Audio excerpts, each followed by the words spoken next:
তুমি ছেলেটার সঙ্গে যে মিথ্যে ভালোবাসার অভিনয় করেছো তার জন্য ছেলেটা সারা জীবন আফসোস করবে, কিন্তু তোমাকে নিয়ে কখনো কারো কাছে অভিযোগ করবে না। কারণ তোমাকে নিয়ে ছেলেটা কার কাছে অভিযোগ করবে? কারণ সে তো আগ বাড়িয়ে নিজে থেকেই সবার কাছে বলেছিল তুমি নাকি সবার থেকে আলাদা।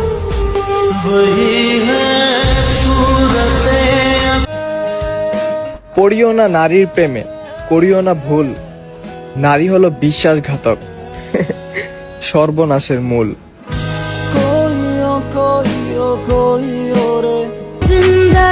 নারী তোমার রূপ আর সৌন্দর্য নিয়ে অ্যাটিটিউড দেখাইও না, কারণ টাকার কাছে আমরা নারীরা বিক্রি হই, পুরুষ না।